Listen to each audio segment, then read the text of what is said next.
When you come home from the service, you don't all get as lucky as Ralph did with that. People just clamoring all over you to throw jobs at you, make you successful. Sometimes there are struggles. And there are other doors that you have to walk through.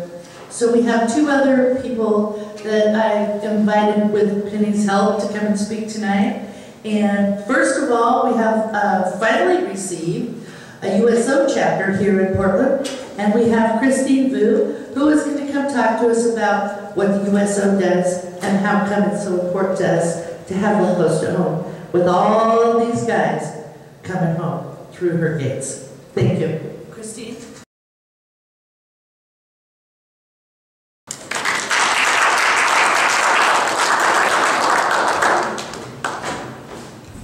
Hi, good evening, and thank you so much for having me here tonight. As Carolyn mentioned, my name is Christine Vu, and I am the PDX Center USO Center Manager. And so I am actually the only paid employee for the USO here in Oregon. I'm sure that everyone already knows what the USO is, the United Service Organizations. I probably don't have to explain that. And you probably know that it started back in 1941. It used to be a bunch of organizations that worked together to support the military, and then the USO eventually became its own organization. What you also probably don't know is that Portland used to have a USO Center. Does anyone here know about the USO Center that was here in 1951? All right, a lot of people don't know that. Yes. It was downtown. I believe it was on 6th Street, right downtown, 6th and Salmon or something like that. It was in a very central location. And it closed down in the mid-70s. Ever since the 70s, the USO has not returned to Portland until this year.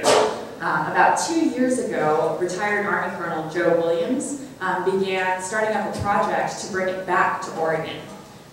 And then I hopped on the bus as well, and the two of us kind of did all the fundraising, and we reached out to the local community. We even passed a bill in the Oregon legislature. It was not a bill, but SCR 16 was just welcoming the USO back to Oregon after its absence.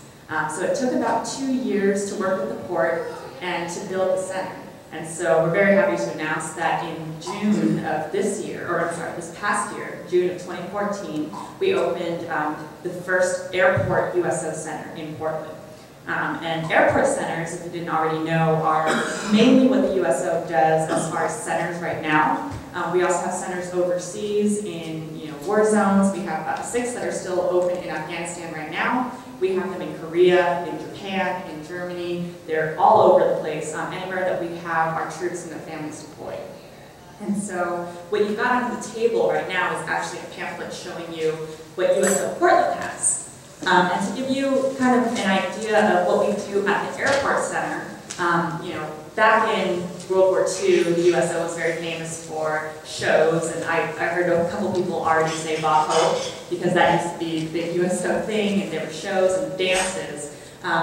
Dances and shows aren't so big anymore for our current military. What you see a lot with our current military and their families is that they travel all the time. They're going from one duty station to another. They're flying back home to visit family. We just went through the holiday season and had tons of people come through our doors because they're all on leave, they're coming home to visit, and it's awesome to see them coming through the airport. And so USO centers in some airports are open 24/7. Here in Portland, the airport itself is actually not open that much, and so we are open from 5 a.m. to 9 p.m. every single day. And so we don't close on Christmas, we don't close on New Year's. Every single day we're open for 16 hours a day to serve our military personnel and their families, our priority number 1. And then if there's still space after that, we can also serve military retirees. So that's just a little bit of what we do inside the Airport Center. You'll see on the first page there's a picture of some sailors and an airman kind of lounging around. There's lazy boys, there's a lot of seating, there's places to lay down. We've got 2 huge 60-inch screens. We've got Xbox and games that you can play. And then we have books, we have snacks. It's a small kitchenette, so we don't actually cook or make sandwiches, but we do have sandwiches available inside the fridge. We have all sorts of individual sized snacks, beverages, things like that. We also have a computer station, so they can check their emails. We have laptops available to check out. And then we also have United for Reading, which is a really cool program where basically we set up a video camera and a soldier, sailor, airman, anybody can read a book on camera. And then we record that, and then after they deploy, we send it to their families. And so the children receive the DVD and the book itself, and then they also get a toy in the mail. And so that's very cool, and we love that program. We also offer Wi-Fi, of course, and it's kind of just like if you've ever been in the Alaska First Class Lounge. It's basically something like that, except it's all free for our military and their families. And that's through donations, of course, because we're a private 501c3 nonprofit organization. We're not government funded at all. And then this will probably be a surprise to most people. USO National is actually different from us. So if you receive something in the mail that says, donate to the USO, that actually comes from Arlington, USO National. And so here in Portland, we're privately funded.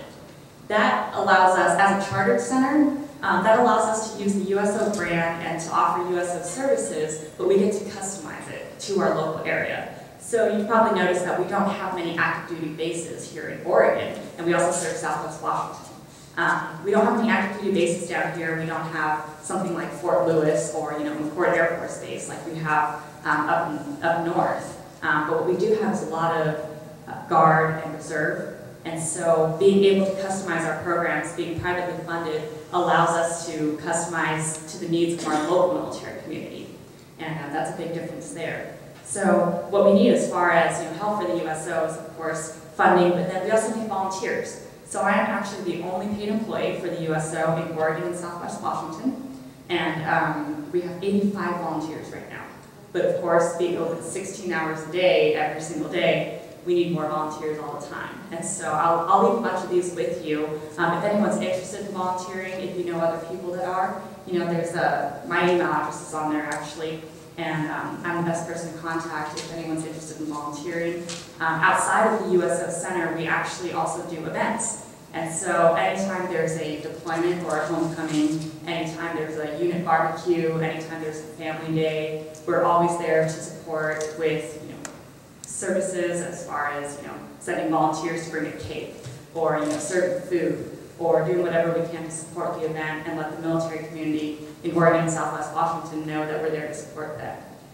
And so if anyone has any questions for me, I'd be happy to answer them right now. I don't want to take up too much of your time. Where at the airport are you? So the airport USO Center, actually, if you're walking, and so it's before security checkpoints. And so what we've seen a lot is that people, when they're traveling, they come to the USO to say goodbye before they go through the gate, because you don't want to say your goodbyes at the security checkpoint.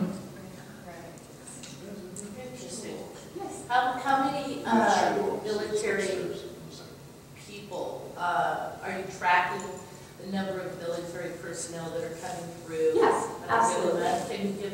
Can you share with us some of that? We probably go, it varies from day to day, Right, depending on, just who's traveling at the time. But we probably go anywhere between, 650 to 800 guests a month, which severely exceeds what we thought we would.